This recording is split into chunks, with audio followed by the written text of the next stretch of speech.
tadi dibilang oleh Pak Rizky tentang masyarakat tadi. Ini mungkin nanti bisa sebagai trigger juga saat diskusi. Uh, dengan demikian berakhir paparan dari 4 presenter. Kita akan masuk ke episode berikutnya, yaitu dari pembahas. Tadi saya baru dapat info dari Pak Sekjen bahwa Pak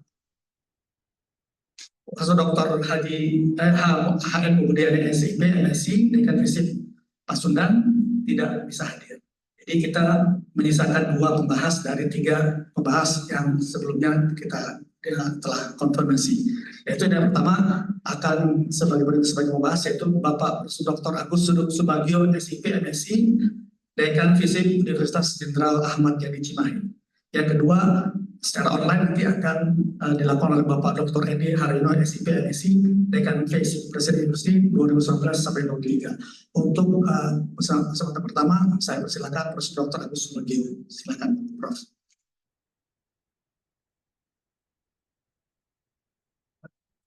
Oh, online ya? Oh, oke. Silakan Prof. Bisa dilakukan pembahasan pertama via online. Saya persilakan.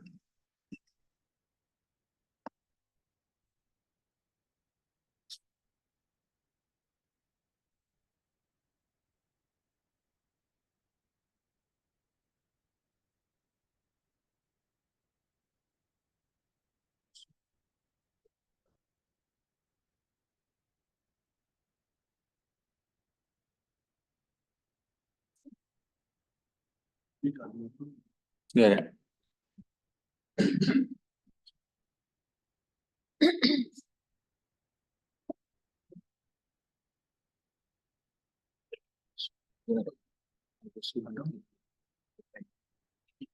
Itu betul itu. Itu NI. Bagus lu.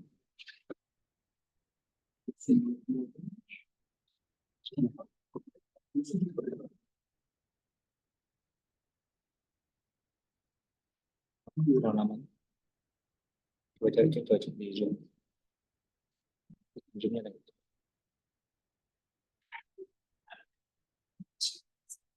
Chat Bagus.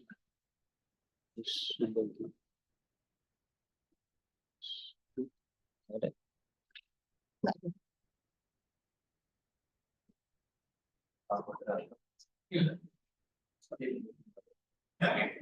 Sepertinya belum bergabung.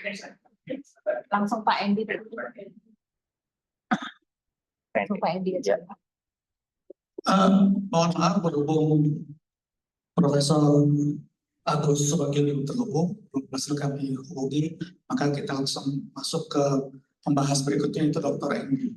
Silakan Pak Endi.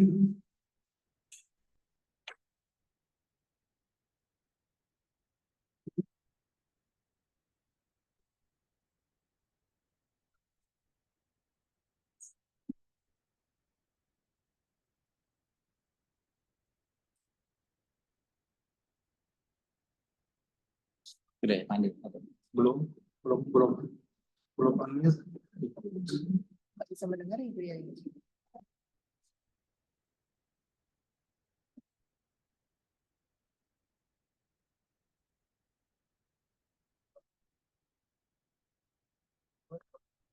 Pak, PND-nya keluar.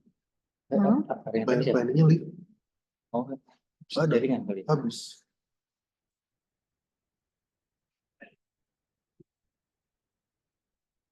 Ada PND. PND-nya liu. Selain PND siapa? Setelah PND siapa?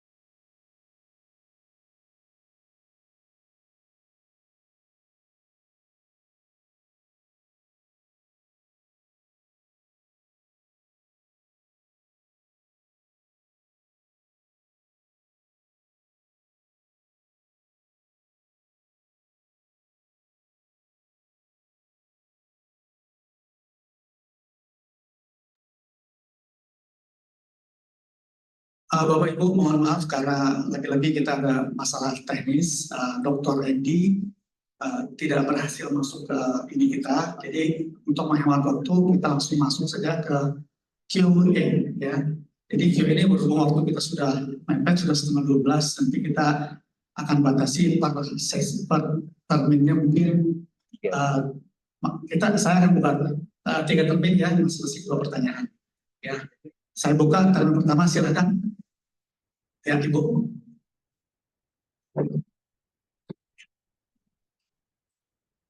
Baik, Assalamualaikum warahmatullahi wabarakatuh. Terima kasih. Luar biasa ya Bapak para narasumber di sini. Juga judulnya sangat menarik sekali. Saya ingin bertanya kepada 3 narasumber di depan saya terkait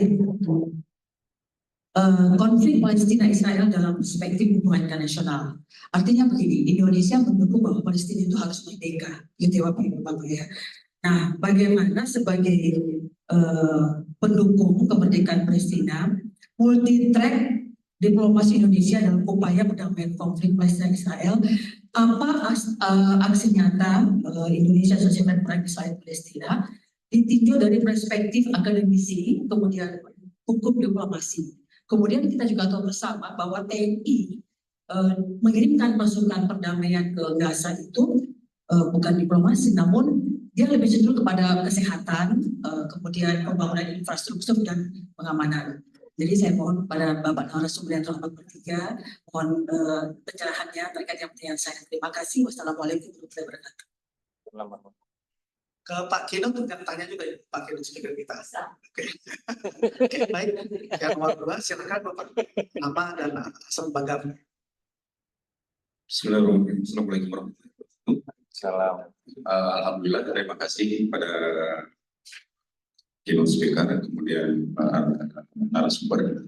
Karena gini, selalu menarik kalau bicara tentang masalah Palestina dan Israel. Gitu ya.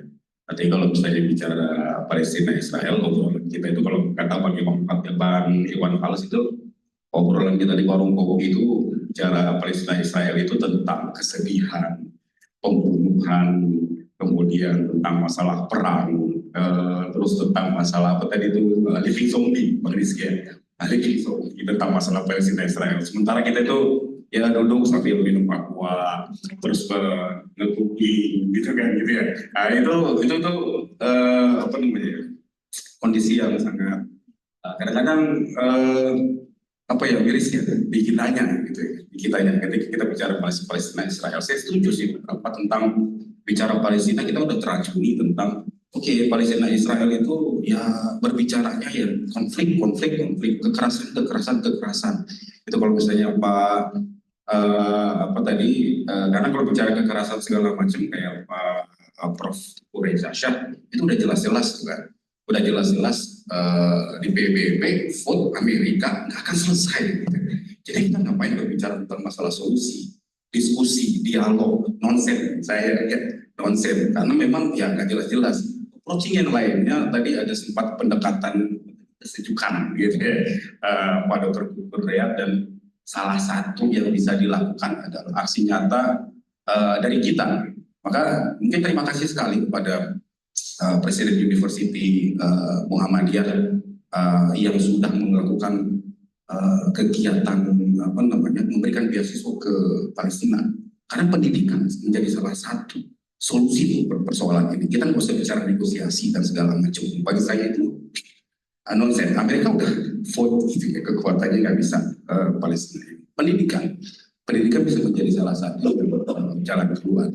Bukan mungkin Pak Tatang atau dari DKISP, mungkin dari forum-forum ini kita Indonesia memberikan sebuah peluang kepada pemuda-pemudi Palestina memberikan beasiswa pendidikan. Itu move yang saya pikir itu adalah hal yang sangat fair sebagai solusi. Indonesia aksi nyatanya tidak bicara negosiasi segala macam. Ayo kita kasih beasiswa pendidikan seperti yang dilakukan Presiden University dan Muhammadiyah.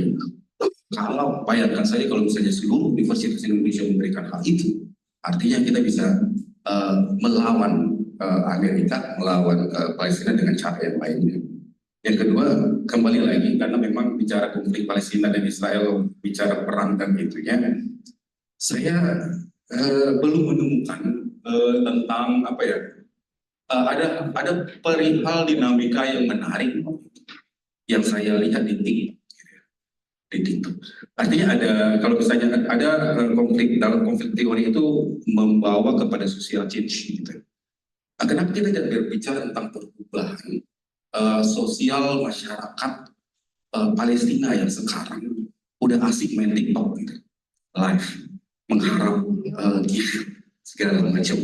Apakah kemudian ada yang pernah meneliti tentang perubahan sosial masyarakat Palestina yang ketika sudah main TikTok dapat gift?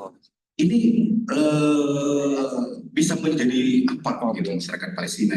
Apakah ini bisa memberikan perubahan secara ekonomi kepada mereka dan melawan Israel itu sendiri, atau mungkin cara yang lain? Saya nggak tahu, mungkin belum ada penelitian tentang ini. Jadi silakan saja kalau misalnya ada yang tertarik melihat bagaimana dinamika perubahan masyarakat Palestina yang main TikTok dan mengharapkan gift, dan gift itu bisa diuangkan. Itu mungkin silakan. Jadi itu akan menjadi sebuah kajian menarik. Nah, itu yang akan menjadi pertanyaan saya, bagaimana kepada keempat narasumber melihat perubahan dinamika masyarakat Palestina yang kemudian sekarang ibaratnya kalau kami di konflik di Aceh itu, kalau saya mohon maaf belum pernah diri, saya Fauzi dari Universitas Al Muslim Biren Aceh. Kalau misalkan kita pernah hidup dalam konflik juga, ada perubahan sosial masyarakat dengan dikirim bantuan itu. Nah, ini apakah akan sama dengan masyarakat Aceh yang secara sosial itu berubah? Masyarakat Palestina main TikTok dekat gift apa, atau mereka sedihnya udah hilang, mereka terhibur dengan TikTok, mungkin seperti itu. Terima kasih. Wassalamualaikum warahmatullahi wabarakatuh. Waalaikumsalam warahmatullahi wabarakatuh. Terima kasih. Mungkin kita langsung kita akan berikan kesempatan pada empat narasumber kita untuk langsung menjawab. Ya. Siapa dulu, Bapak yang akan menjawab? Pak Syafi'i dulu, silakan Pak. Pak Reza dulu.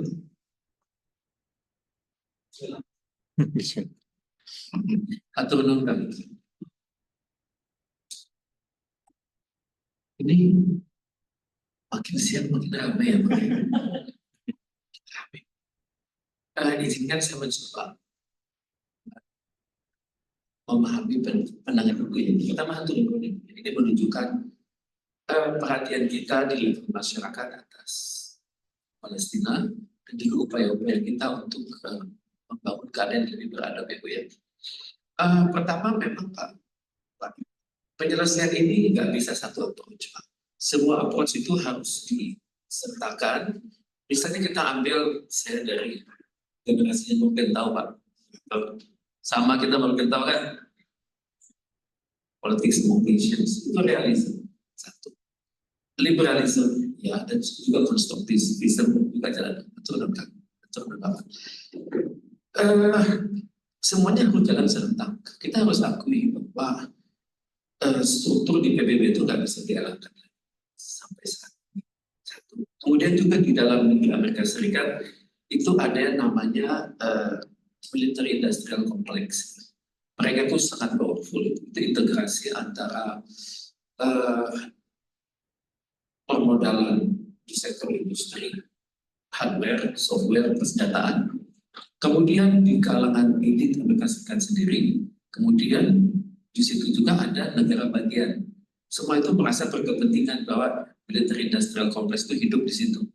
Misalnya wilayah di mana ada pabrik tank, wilayah di mana ada pabrik pesawat terbang, pesawat tempur, itu ekonominya mutar. Jadi yang namanya segitiga emas dalam ekonomi Amerika itu sangat populer dan mereka menjadi kekuatan sangat besar untuk pemerintah Amerika Serikat. Sehingga pilihannya kok, kalau kita pernah ke Amerika Serikat, rasanya kok penduduk Amerika tersebut demikian ramah ya Pak, ini seluruh dia. Tapi kenyataannya politiknya kenapa demikian galak gitu kan?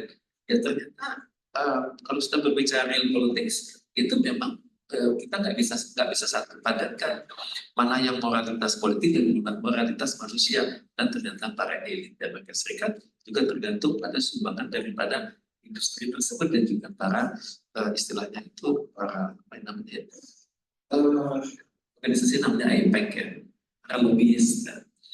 Jadi masalahnya oke, kalau saya kenali, mencoba mengenali, realism caranya gimana begitu. Kalau caranya real politics, kita nggak sanggup hadapi Amerika Serikat yang sangat kuat dengan posisi Israel. Kita juga nggak bisa mengelakkan Israel itu sangat kuat dalam ekonomi, dalam pertahanan di kawasan itu. Juga Israel itu kan banyak sekali memiliki istilahnya hak paten, hak cipta di sektor-sektor yang ada dari HP kita, komputer kita. Kalau di kita bedah itu banyak patentnya lagi di sana gitu ya. Kalau liberalisme mungkin bisa. Caranya ada dengan mengurangi ketergantungan ekonomi. Cuman apakah berwujud pemboikotan terus-menerus? Karena kalau kita pakai jurus pemboikotan lama-lama rame-rame juga kan, caranya harus deh. Bahwa semua produk internasional masuk ke Indonesia itu harus halal proven. Halal proven, halal itu bukan berarti haram halal ya, tapi seluruh proses dari hulu sampai hilir itu teridentifikasi. Misalnya country of origin, dan proses pembuatan bahan baku, proses pendinginan, proses pengiriman ya. Yang mungkin menarik adalah konstruktivisme. Kita mencoba mengubah cara berpikir negara, cara berpikir orang. Kalau kami di Universitas Presiden sadar bahwa untuk menciptakan suatu kondisi yang akhir itu ada step by stepnya. Pertama thought, words, action, habit, character, baru destiny. Tahapannya 5. Thought, words, action, habit, character, destiny. Ada 6 langkah yang harus diambil. Caranya gimana gitu? Ya karena ide-ide kekerasan itu adanya di dalam benak manusia. Maka dalam benak manusia pula lah ide-ide itu harus dibangun. Caranya gimana?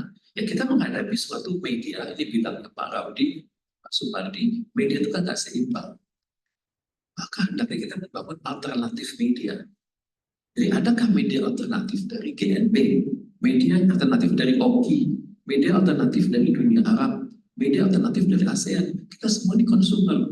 Kalau kita lihat di media massa Indonesia itu selalu ujung-ujungnya ada referensi baik atau AFP, Reuters, dan sebagainya. Dan untuk itu kan perlu mendidik orang-orang insan-insan media yang berkualitas, yang berintegritas, dan juga masyarakat umum yang media literated gitu.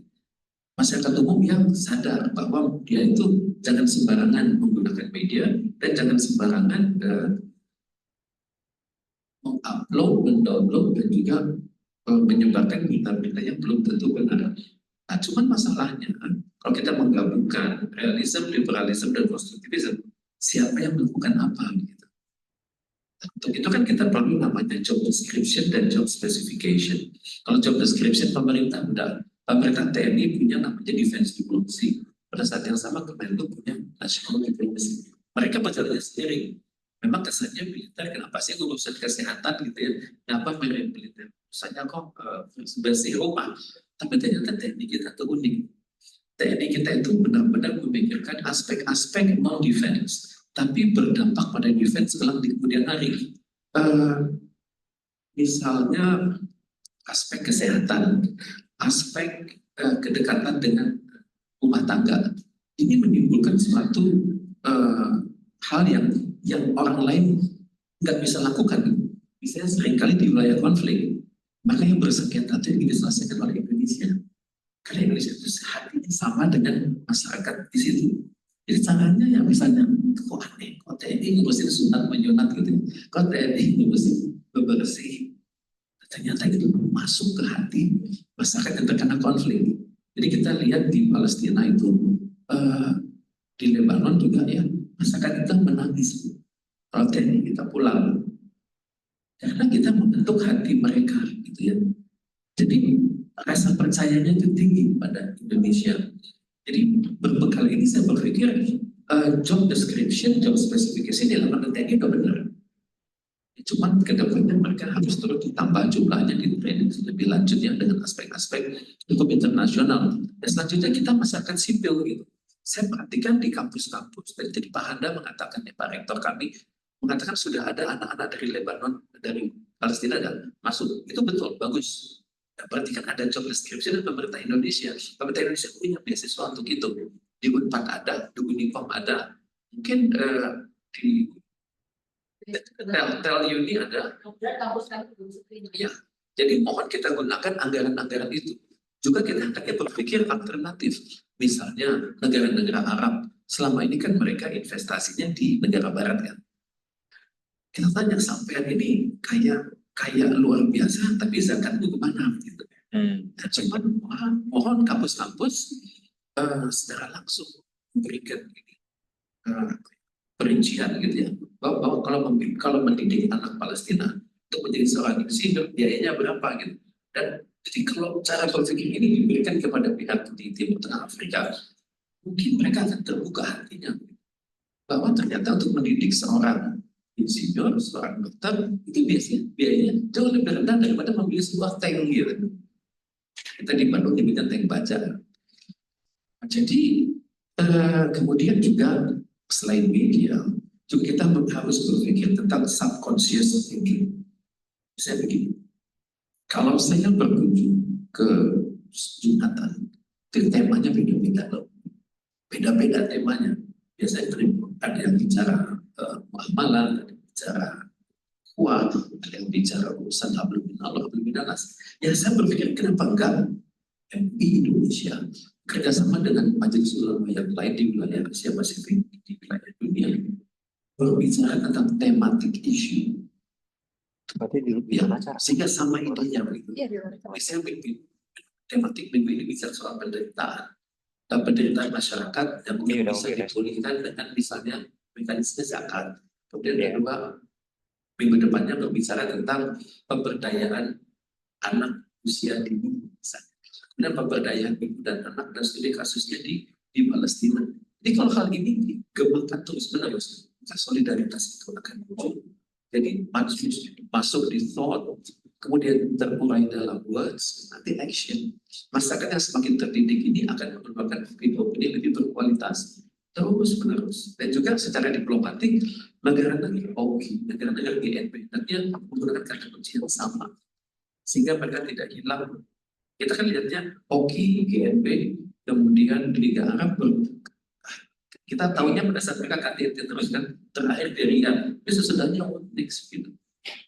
Jadi hendaknya kata-kata kunci itu dipakai dalam bahasa diplomatik sehingga menjadi pengetahuan umum.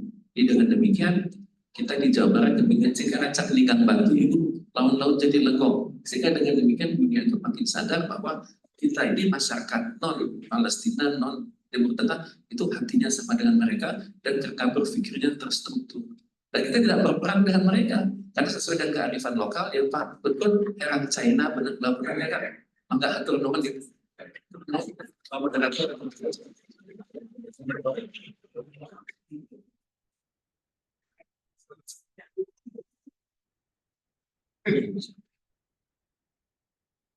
Saya akan mencoba menjawab dengan harapan bahwa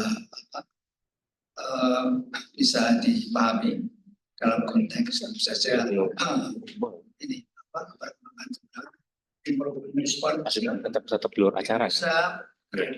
Palestina Jadi poin sih. tadi ya diplomasi kesehatan dan sebagainya dilakukan oleh baik pemerintah kita sebagai state, sebagai state aktor, kemudian juga beri dalam hari ini juga mengirimkan kesehatan sebagainya, tidak militer dari kesehatan. Dalam beberapa hal saya memahami dari politik bebas aktif, tapi dalam konteks state. Tetapi saya masih optimis bahwa dengan melihat realitas yang ada di lapangan, betapa orang Indonesia itu satu hati dengan orang Palestina. Artinya karena ada faktor-faktor tertentu yang bukan karena aspek-aspek yang menyangkut terjadinya crimes against humanity itu sendiri. Kita terusik semuanya, tetapi ada faktor yang sangat besar sekali di sini adalah religius, agama. Itu nggak bisa dipisahkan. Bagaimanapun juga saudara-saudara kita yang di Palestina adalah bagian dari kita. Dan itu meskipun ini agak sedikit provokatif, semangat jihad tidak akan bisa dilumpuhkan apapun yang terjadi.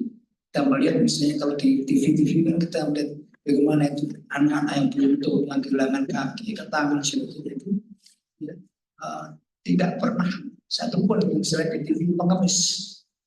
Dan ini apa namanya?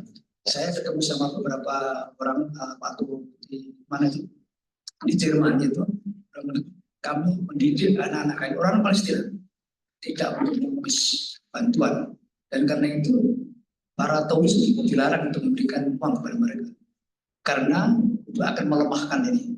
Jadi mereka pantang untuk mengemis dan fight-nya, jihadnya itu terus kontinuitas daripada jihad itu yang merupakan modal, dan itu yang ditakuti oleh Israel. Ya, yang ditakuti Israel karena ada, kalau menggunakan perspektif Bruce Lauman, itu adalah reproduction of religious ideology. Kuat sekali. Jadi karena itu ya mungkin dalam beberapa hal kita menyayangkan ya, artinya tidak terlalu kita paling-palingkan pernyataan oke, ya, aksi kemanusiaan oke, tetapi yang sifatnya keras terhadap Israel belum pernah saya lihat ini. Hanya sesuatu yang perlu dikatakan hanya lontaran-lontaran itu saja yang kadang-kadang memang menyejukkan tetapi tidak menyelesaikan masalah. Saya percaya bahwa semangat jihad anak-anak Palestina yang ini sebagainya itu tidak akan pernah luntur, tidak bisa dibasmi dengan senjata, tidak bisa dibakar dengan api dan sebagainya karena dia ada fundamental value. Itu yang pertama. Kemudian ya dalam konteks ini tentu saja saya dalam beberapa, meskipun saya banyak kritik kepada realisme ini, realitas yang harus kita hadapi. Dan tentu saja yang paling dalam perspektif saya konstruktivisme lebih punya dimensi manusia. Kenapa? Melibatkan non-state actor itu yang pertama. Dan ini dampaknya di Amerika juga cukup ini, meskipun realisme dilaksanakan para elit politik masih merupakan fundamental value mereka yang meskipun dikritik oleh orang mereka sendiri sebagai ethic free, immoral dan lain sebagainya, tapi kenyataannya yang paling ini adalah bahwa sekarang polling terakhir itu simpati Amerika, simpati orang-orang awam kepada Amerika, kepada kebijakan politik Amerika itu menurun. Di lain ya suatu yang sangat ini adalah bahwa simpati termasuk orang Amerika sendiri, termasuk yang waktu saya temui beberapa mahasiswa orang tinggi, orang Jerman, orang itu simpatinya kepada Rusia dan Iran, dan itu yang ditakuti oleh Amerika, terutama Cina ya. Dan kita lihat keberhasilan Cina di dalam mendamaikan faksi-faksi ya, yang ada di Palestina antara Fatah dengan Hamas luar biasa sekali. Itu suatu terobosan diplomasi yang luar biasa. Dan saya baca beberapa media-media Amerika pun dianggap sebagai suatu cemooh pada Amerika. Jadi saya optimis bahwa dan peran Cina akan semakin besar dengan the decline of American policy, karena selain bertentangan dengan akal sehat, bertentangan dengan moral, etik, sebagainya, masyarakatnya sendiri merasa bahwa apa yang dilakukan oleh Amerika itu bukan hanya double standard, tapi adalah policy yang memuakkan, disgusting policy. Nah, ini juga Amerika juga mulai khawatir karena bukan hanya di masalah Palestina, tapi beberapa hal yang saya ketahui itu saya di Afrika tahun 2-3 tahun yang lalu, pengaruh Amerika juga menurun drastis. Kelihatan sekali, menurun drastis. China berkembang terus hebat. Nah, kemudian juga saya tak optimis bahwa meskipun cepat atau lambat, yang namanya Amerika juga akan menghadapi semangat generasi mudanya yang makin kritis, dan makin tajam, dan juga bisa memahami konteks perang yang dilakukan oleh Israel, senjata apa yang dilakukan, dan kemudian genocide yang dilakukan. Jadi generasi mudanya juga mulai menyadari itu. Harapan saya, meskipun sebagai orang awam, saya menyatakan bahwa bisa terjadi seperti yang kejadian perang Vietnam, di mana terjadi berbalik arah, ya, kemudian orang Amerika bukan hanya mengkritisi tapi anti Amerika sendiri, sehingga menimbulkan orang Herbert Marcuse yang anti Indonesia. Nah, itu yang bisa saya inginkan. Kemudian saya setuju sekali bahwa kita memberikan kesempatan kepada terutama anak-anak Palestina untuk termasuk Presiden Yusuf. Saya ketemu Duta Besar Palestina dan dengan optimis sekali ketika kita mengadakan Ambassador Talk. Saya sangat apresiatif sekali terhadap langkah-langkah kami untuk memanggil beberapa ini. Mungkin beberapa universitas lain juga sudah melakukan hal yang sama. Dan itu penting sekali untuk kita teruskan. Karena berdasarkan pengalaman saya, orang-orang Palestina yang intelektual, yang akademis itu cerdas-cerdas. Bagus. Saya ketemu beberapa orang di Amerika, itu sekolah di Columbia, di Harvard. 2012 saya ke sana, orang-orang Palestina sangat brilian sekali. Jadi kalau mereka kita berikan kesempatan melakukan pendidikan, saya optimis bahwa masa depan mereka akan lebih baik dan juga akan memberikan kontribusi besar bagi bangunan Palestina ke depan. Memang sekarang kita lihat keruntuhan itu, tapi sooner or later it will be existing reality that will fade dan juga perspektif. Tidak kalah ide-ide dan gagasannya itu.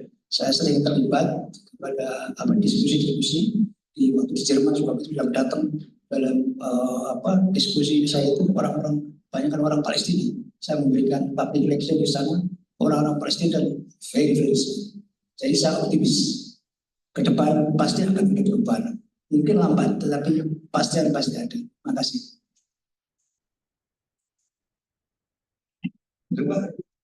Ya, mungkin penanya Ibu Raheli dan Samuel dan Aceh. Jadi memang amanat konstitusi kita sudah jelas di serta perjuangan kemerdekaan. Kemudian juga kebijakan kita juga sudah jelas begitu.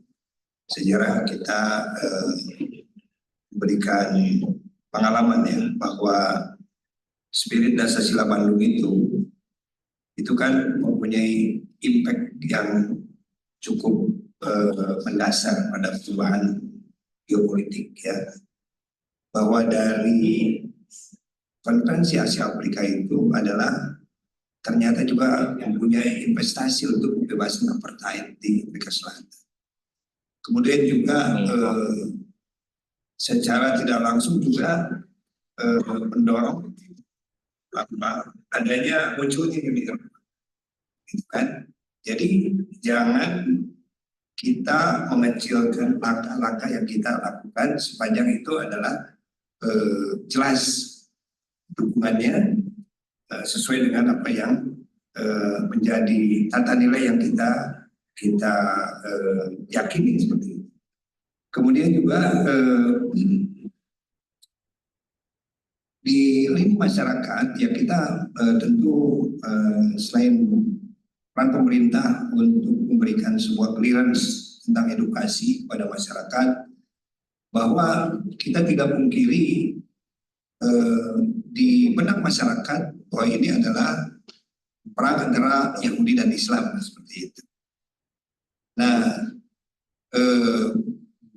perlu ada penjelasan-penjelasan yang objektif ya tentang hal ini, sehingga daya dukung itu tidak hanya emosional bagus, gitu, tetapi juga tidak keluar dari atau tidak menambah kebingungan, apalagi permasalahan yang baru seperti itu. Nah, kita paham betul bahwa conflicting party di sana itu kan sementara ini belum perang Palestina melawan Israel kalau menurut Ibu Koni itu, tapi Hamas melawan Israel seperti itu. Nah, kemudian yang menjadi strategis untuk kita adalah justru ini merupakan pendidikan politik yang efektif buat kita. Ketika kemarin dalam politik domestik itu kan ada episode di mana masyarakat menghujat MK ketika memberikan seolah-olah karpet merah ya, kepada Gibran untuk masuk menjadi wakil presiden. Dia tiba-tiba menjadi pahlawan MK ini ketika kemarin mengeluarkan keputusan tentang persentase pengusulan calon kepala daerah dan juga batas umur. Seperti itu. Nah, saya kira hotspot isu-isu ini adalah sekarang dapat dikonsumsi secara masif di masyarakat sehingga masyarakat mempunyai informasi yang utuh dan jelas seperti itu. Nah, begitu juga tentang isu-isu internasional semacam ini, bahwa justru dengan begini, dengan adanya hikmahnya dari serangan 7 Oktober ini adalah kalau kita semakin memahami kira-kira kontribusi efektif apa yang kita bisa lakukan untuk mereka seperti itu. Nah, saya kira itu penting edukasi kepada masyarakat seperti itu. Kemudian peran media sosial ini bisa dimanfaatkan untuk kita terus menggalang mobilisasi ya, sehingga bahwa isu kemanusiaan itu lebih penting atau bisa mengcounter gitu kan, mengcounter ambisi penggunaan kekerasan melalui persenjataan seperti itu, bahwa apa yang diperjuangkan itu sesungguhnya diametral dengan prinsip-prinsip kemanusiaan. Itu sangat penting untuk terus digelorakan. Ya. Barangkali kalau kita lihat sejarah bagaimana orang Eropa waktu itu ketika zaman Hitler menganggap bahwa Yahudi adalah merupakan sebuah ras yang membahayakan, gitu. Kemudian terjadi genosida orang-orang Yahudi. Nah, kemarin kita bisa mengingatkan lagi bahwa yang kemarin dilakukan itu adalah dilakukan lagi oleh Israel kepada orang-orang Palestina misalnya seperti itu. Nah, sehingga publik bisa make sense tentang adanya praktek-praktek interaksi manusia yang tidak beradab seperti itu. Saya kira barangkali ini akan berpotensi viral di masyarakat menjadi sebuah social movement. Ya, barangkali inilah altar yang dimaksud dengan konstruktivisme. Jadi bagaimana konstruksi sosial itu dibangun menjadi sebuah influencer, menjadi sebuah influencing untuk proyek-proyek menuju kepada perdamaian. Nah, seperti itu. Saya kira itu.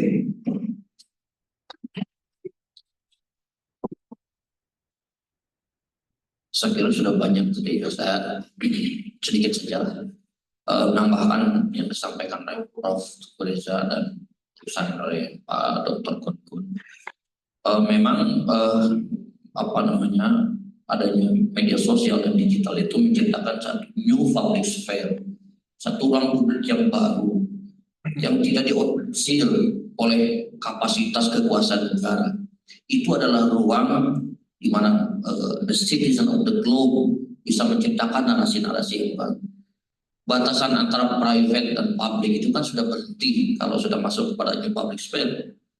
Bayangkan the threat yang kita bayangkan secara fisikal. Dulu kita takut karena kita keluar rumah, tapi kan ada batasan pintu. Ancaman threat-nya itu terhalang atau secure karena ada pintu rumah kita. Tapi sekarang ancaman itu dengan ruang new public sphere, ruang publik yang baru itu masuk ke dalam ruang yang paling privasi dalam rumah kita. Di ruang tempat kita berbicara intim dengan suami istri kita, ini menjadi ancaman ada di dalamnya. Bahkan di wilayah yang paling privat, manusia dia dengan Tuhannya ketika sujud, kita tahajud malam-malam itu ruang privasi atau ruang publik. Tahajudnya ruang privat, kita sangat intim. Tapi ketika dibuat sesuai, banget hadir malam ini. Status kita itu kan ruang publik juga. Ini tentu ini paradoks, tapi ini adalah ruang di mana advokasi tadi praksis yang bisa kita lakukan oleh komunitas epistemic seperti kita menciptakan narasi baru. Misalnya kalau kita tadi Pak moderator luar biasa menyampaikan Edward Said tentang misalnya kajian tentang moment of post-colonialism. Selalu kan narasinya itu ketika mereka menarasikan tentang audience, mereka menarasikan atau mereka mendefinisikan tentang mereka dalam kajian semua diskursus tentang HI dan security itu. Misalnya the good and mendefinisikan good itu kan dalam definisi mereka. Kalau dalam security ya mereka mendefinisikannya itu ya provider security-nya itu for good-nya itu ya mereka begitu. Semua bentuk resistensi yang muncul itu dianggapnya sebagai bentuk yang illegitimate. Makanya Hamas itu ya sudah pasti didefinisikannya teroris. Tidak mungkin dia didefinisikan sebagai satu gerakan pembebasan, self determination tidak mungkin karena konstruksi narasinya sudah begitu. Nah kita perlu menciptakan narasi baru. Nah ini kan intermittent, berjalan terus. Ada continuous production of narrative. Jadi satu pengetahuan yang kumulatif yang kita dapatkan hari ini sebetulnya interaksi yang berkelanjutan antara kolonial dan koloni. Yang mereka kekuatan yang memang menjajah dan kita yang kekuatan atau subjek dari penjajahan itu. Prosesnya kan berlangsung terus.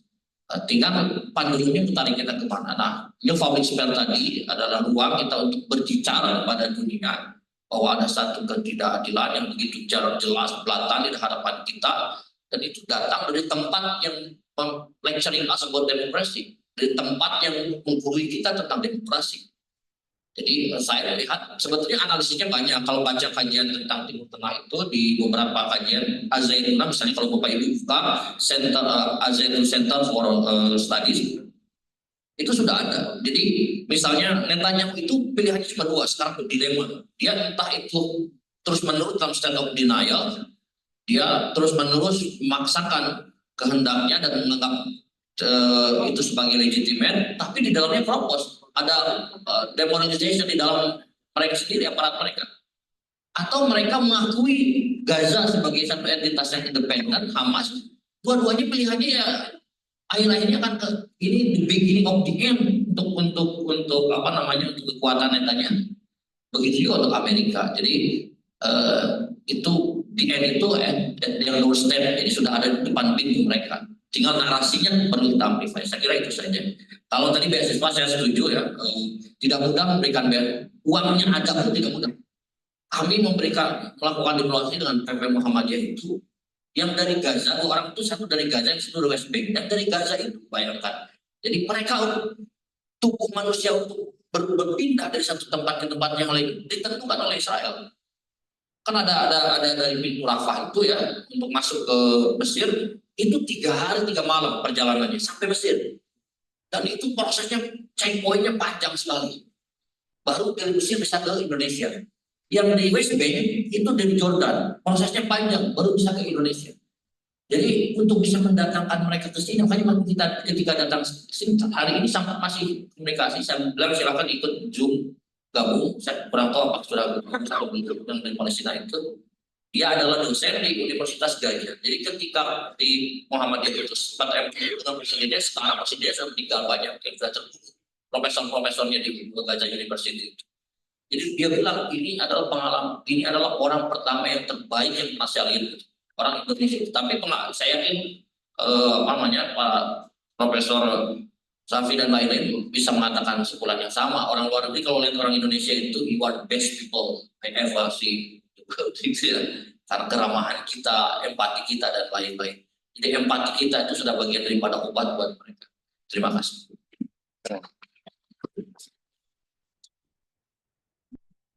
Baik, terima kasih karena waktu sangat sempit. Supaya nanti kita akan memberikan 2 pertanyaan untuk peserta online. Silakan.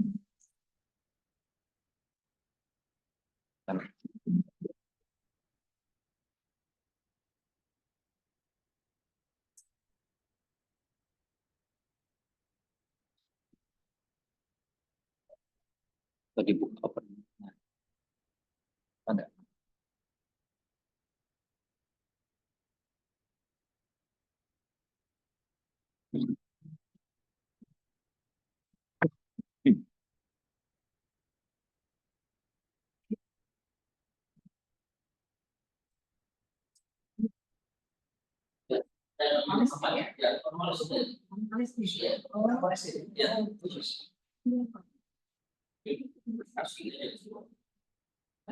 Atau di Ada dimension. bisa langsung ya, bisa. Mr. Muhammad Al-Qur, Assalamualaikum. Mr. Muhammad Al-Qur, Assalamualaikum. Can you hear me? Oh ya. Itunya. Yang di unmute bisa.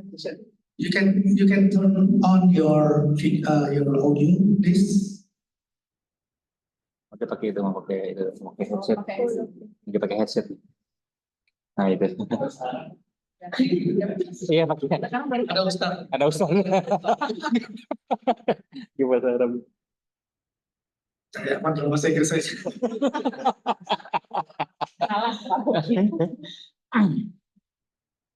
Nah itu pakai headset. Ya, Bapak mention lagi. Assalamualaikum, Mr. Muhammad Al-Qur. Can you hear me?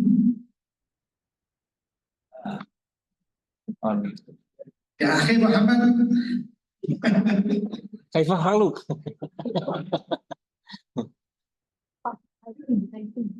Di unmute coba, bisa nggak di unmute? Oh di sananya langsung. Diketik. Iya di sananya belum aware itu. Belum aware untuk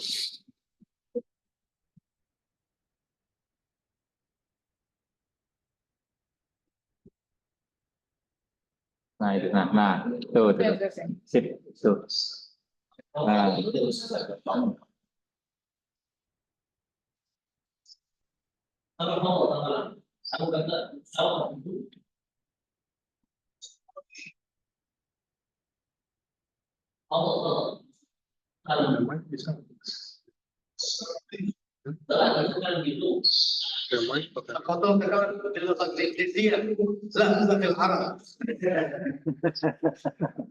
apa juga orang ini.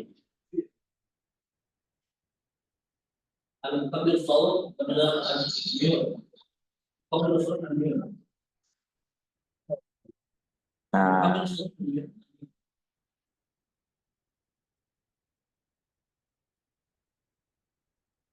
nah itu. Nah, Assalamualaikum. Waalaikumsalam warahmatullahi wabarakatuh.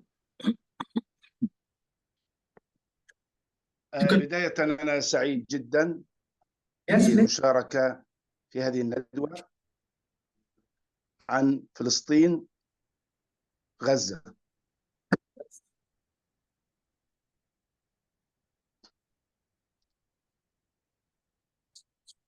هل تسمعوني يا الأخوة الكرام؟ تسمعونني؟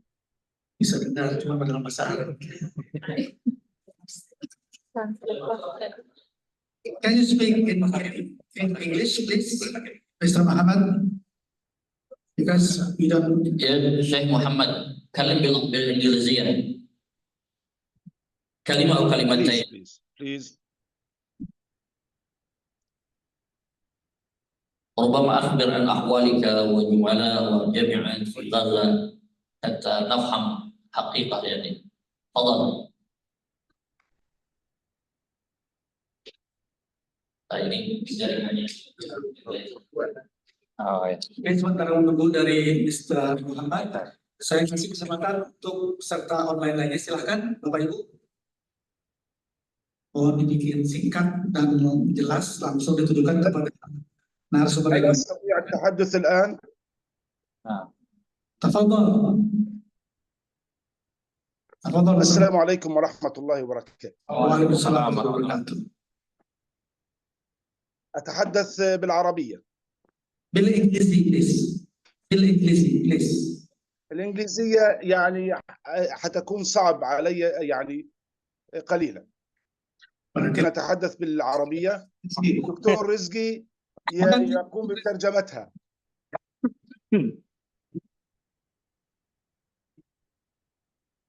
دكتور رزقي هل تستطيع الترجمة؟ نعم. تفضل. طبعا نحن من غزة نبعث التحية إلى إخوتنا في جمهورية أندونيسيا العظيمة. استمر بعدين أنا ترجم جمليا. الآن نحن في غزة نواجه معركة أو حرب إبادة من إسرائيل على أهلنا في قطاع غزة. غزة تباد بما تحمل الكلمة من معنى. غزة تواجه ترسانة عسكرية هائلة على الأطفال والنساء والشيوخ والشباب بأبشع أنواع الجرائم التي يشنها الاحتلال على أهلنا في غزة.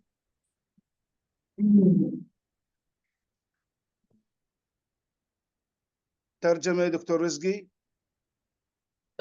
بعدين نترجم.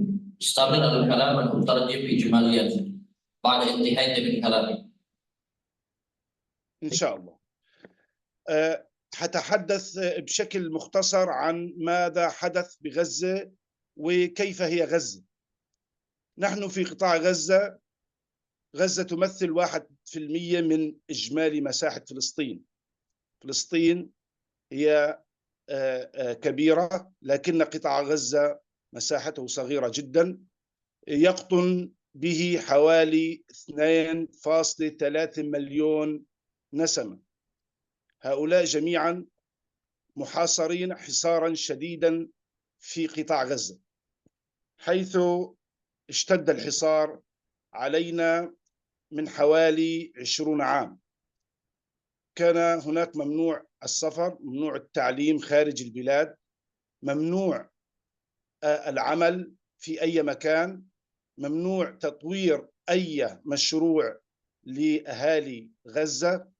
غزة لا تستطيع أن تفعل شيء بسبب هذا الحصار الاقتصادي والحصار المالي. سامع يا شيخ محمد، نحن عرفنا خلاص عن حالة غزة. ربما نتكلم ماذا تحتاج من الشعب الإندونيسي خاصة من جامعات. نحن الآن في الندوة نحن الندوة تحتوي من جامعات من كلية العلوم الاجتماعية. نتكلم عن المحنة الدراسية وأشباه ذلك. إذا كلم ماذا تحتاج، ماذا نريد أن نساعدك من جهة الجامعات في إندونيسيا. جيد. نحن في قطاع غزة يوجد مجموعة من الجامعات، حوالي 25 جامعة، وطبعا يلتحق بها أكثر من 100,000 طالب. والجامعات في قطاع غزة عندما تخرج الطلبة ويصبحوا خريجين ولديهم القدرة على العمل في السوق، لا يستطيعون أن يعملوا في أي مكان إلا بالسفر خارج البلاد. ممكن الجامعات في أندونيسيا تساعد طلبتنا حاليا في الدراسة في أندونيسيا بسبب تدمير الجامعات كاملة في قطاع غزة. هذا أدى إلى وجود عجز شديد لدى الجامعات في عدم استكمال الدراسة داخل الجامعات في قطاع غزة. ونحن بحاجة إلى دعم الجامعات في أندونيسيا لطلبتنا في قطاع غزة. نحن الآن نواجه مشكلة حقيقية. عام دراسي كامل قد مضى دون الاستفادة من أي شيء، أو طلبتنا يستطيعون الدراسة في ذلك العام. يعني نحن نتحدث عن الحرب التي شنها الاحتلال العام الماضي في شهر أكتوبر حتى هذه اللحظة. أنا أتحدث معكم ويقوم الاحتلال الآن بالمدافع والطائرات في شرق المدينة التي أسكن بها، وهي دير البلح في غزة. في المحافظة الوسطى في غزة. طيب. فنحن بحاجة إلى تفضل دكتور رزق.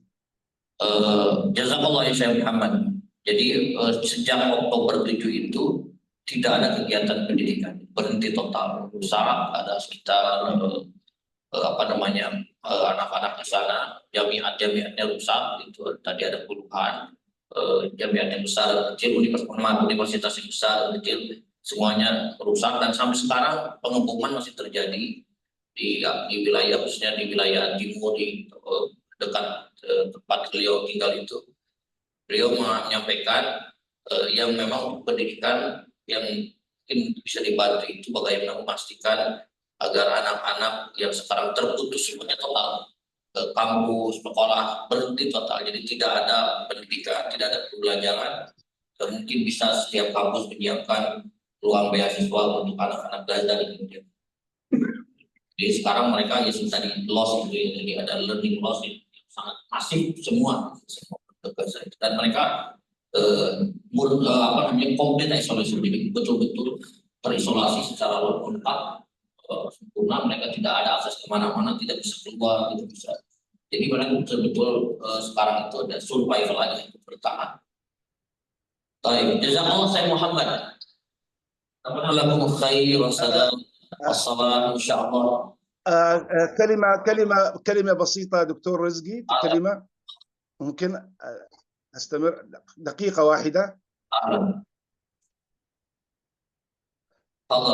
يعني لو سمحت، نحن يعني نطالب إخوتنا ويعني الجامعات في أندونيسيا أن توضح للطلبة ولا المدرسيها الأكاديميين والإداريين والعاملين في الجامعات أن قضيتنا قضية شائكة ومعقدة وبحاجة إلى الوقوف الجميع إلى أهلنا في قطاع غزة. على سبيل المثال أنا طالب دكتوراه في الجامعة الإسلامية إلى جانب أني أعمل في الجامعة، لكن لا أستطيع الآن باستكمال دراستي بسبب عدم قدرة الجامعة على استكمال ذلك بسبب تدمير الجامعة. فنحن وقعنا اتفاقية تعاون بيننا وبين جامعة سوكابومي التي يمكن من خلال هذه الاتفاقية أن يكون في هناك يعني توفير فرص تدريس لبعض الطلبة في مجالات الماجستير أو البكالوريا والقدرة على الاستفادة من تلك الاتفاقية. طبعا الجامعة لها عدة اتفاقيات إلى جانب الاتفاقية الموجودة في الجامعات الأندونيسية. فهل نستطيع نحن في غزة أن نستفيد من تلك الاتفاقيات حتى نعوض لطلبتنا ولأهلنا في قطاع غزة من استكمال دراستهم داخل الجامعات الأندونيسية؟ طيب جزاك الله. إن شاء الله سنرفع الأمر إلى يعني رؤساء الجامعات ونخبركم عن قريب. عسى أن يكون هناك يعني الحل لمشكلة دي. طيب جزاك الله يا Syekh Muhammad. إن شاء الله. Jadi syukran jazilan, syukran lil jami'. Terputus total, yang sedang lanjut S3, S2 hilang, rusak, database dan lain-lain. Karena universitas di Gaza itu universitas besar, banyak kerjasamanya MOU dengan Indonesia juga. Mereka menyampaikan mungkin tidak untuk melanjutkan studi yang sudah berjalan itu, jadi tidak sia-sia, bisa diakomodir oleh kampus-kampus di Indonesia sehingga siswa-siswa yang di sana bisa melanjutkan studi. Saya kira begitu. Terima kasih Ustaz Rizky. Saya kasih satu lagi kesempatan penanya online, silakan. Sebelum ditutup, silakan.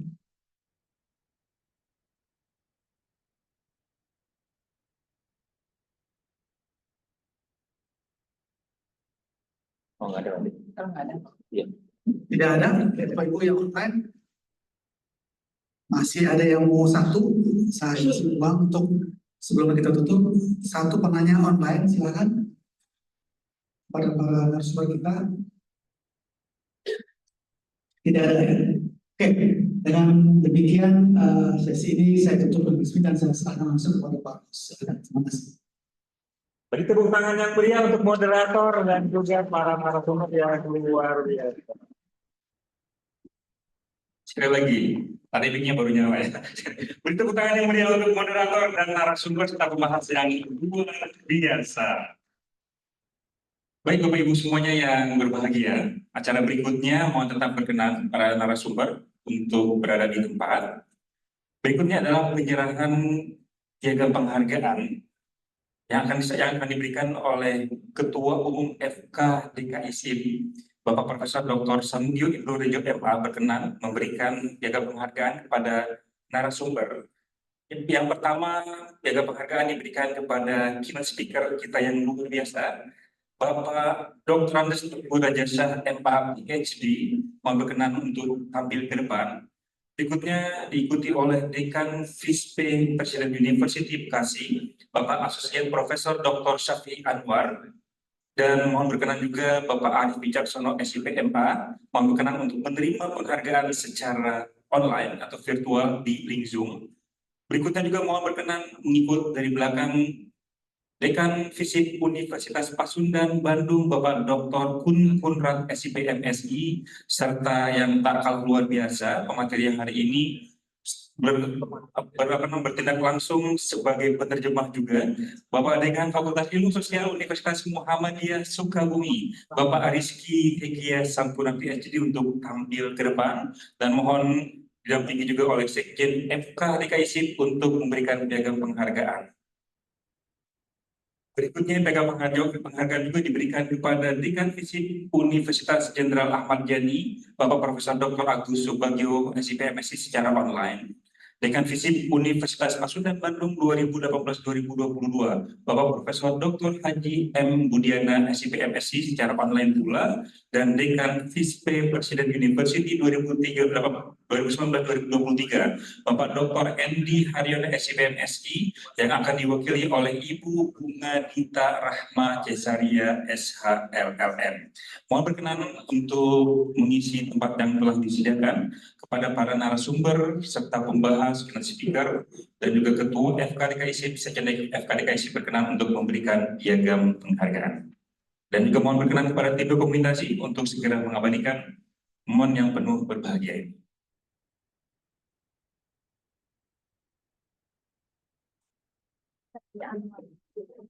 Tepuk tangan yang meriah kepada FK DKI SIP beserta kepada para narasumber. 3, 2, berpelukan ya, karena beliau berdua adalah sahabat sejati.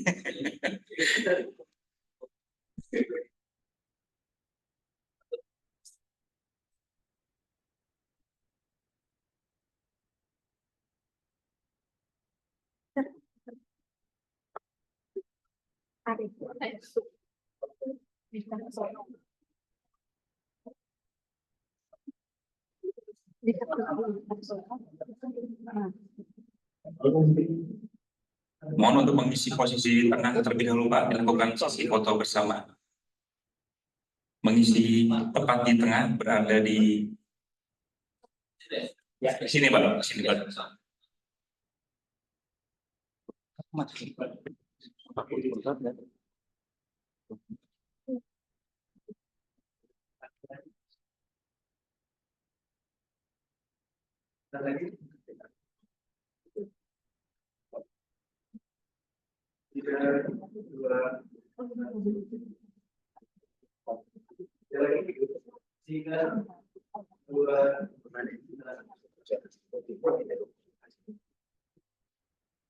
Baik, kami persilakan untuk kembali ke tempat. Terima kasih sekali lagi, beri tepuk tangan yang meriah untuk kepada para narasumber pembahas serta FK DKI SIP. Dan perlu kami informasikan kepada para moderator juga yang luar biasa, Ibu Bunga dan Pak Rudi. Nanti sertifikat moderator akan diserahkan langsung oleh Ketua FK DKI SIP dan juga Sekjen FK DKI SIP secara langsung. Dan berikutnya masih ada lagi satu lagi. Tadi kita sudah memberikan dan berdiskusi bersama terkait pemberian kartu anggota FK DKI SIP. Alhamdulillah juga sudah hadir pada siang hari ini yang berbahagia. Mohon juga berkenan ke depan. Bapak Dr. Bobi Reza Eskom MN dari Universitas 17 Agustus 1945 Jakarta, dan juga Bapak Robi Rahmat Putra STMSI AKCA dari Universitas 17 Agustus 1945 Jakarta, yang akan menerima kartu tanda anggota yang akan diberikan langsung juga oleh Ketua FK DKI SIP, didampingi pula oleh Sekjen FK DKI SIP. Mohon berkenan Pak Bobi dan juga Pak Robi Rahmat untuk hadir ke depan. Sekali lagi kepada Ketua FK DKI SIP dan Sekjen untuk memberikan kartu tanda anggota. Pak Robi Rahmat diwakili oleh Kapolri yang hadir hari ini, barangkali mohon juga berkenan untuk tampil ke depan. Kepada Bu Ani, mohon berkenan juga untuk mewakili Pak Robi Rahmat untuk menerima kartu tanda anggota FK DKI SIP yang juga akan diberikan secara langsung oleh Ketua dan didampingi oleh Sekjen FK DKI SIP.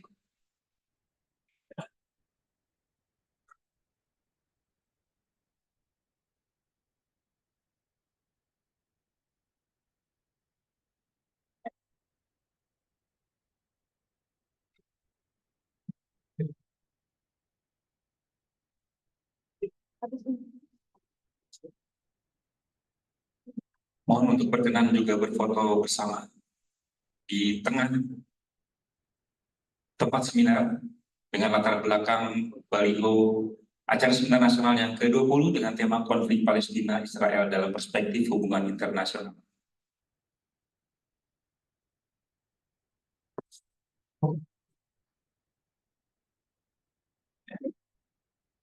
Sekali lagi beri tepuk tangan yang meriah kepada anggota baru FK DKI SIP.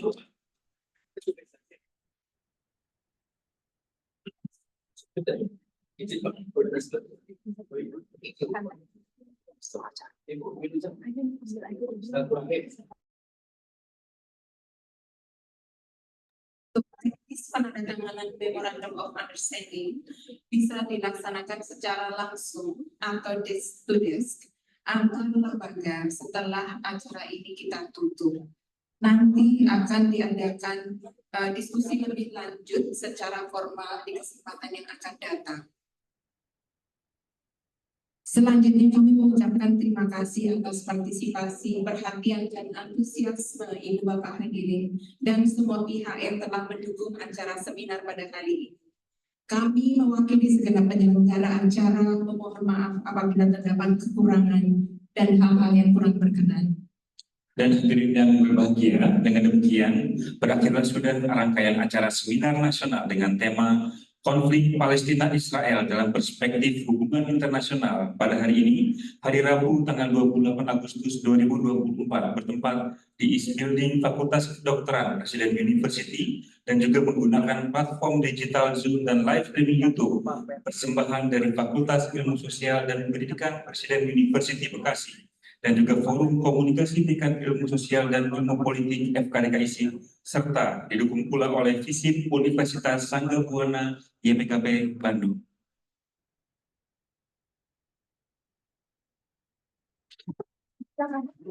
Mari kita tutup acara ini dengan bersama-sama mengucapkan lafaz hamdalah. Alhamdulillahirabbil alamin. Akhir kata, saya Muhammad Adi Priadi. Dan saya Ibu Dia Siti, mohon diri.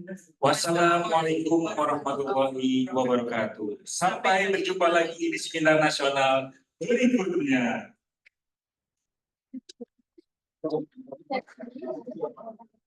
Dan kami mohon berkenan mengambil pengundang ke depan perwakilan dari kampus UNIBI dan juga Unikom untuk bisa membuka penandatangan MOA secara desk to desk berdasarkan antar lembaga dari masing-masing pihak, dan juga kami mohon menyaksikan pihak dari Presiden University dan juga FK DKI SIP terkait penandatanganan Memorandum of Agreement.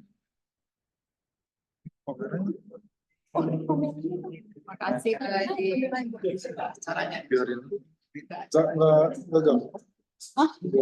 Kabelnya di sholat.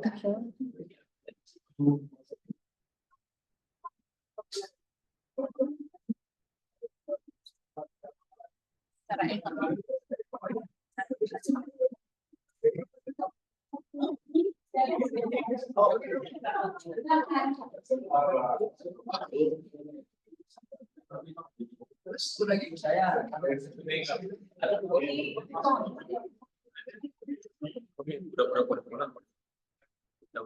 Ada Pak.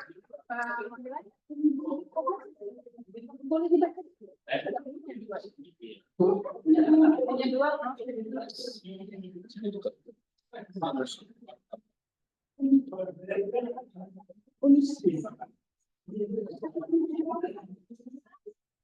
Terima kasih banyak.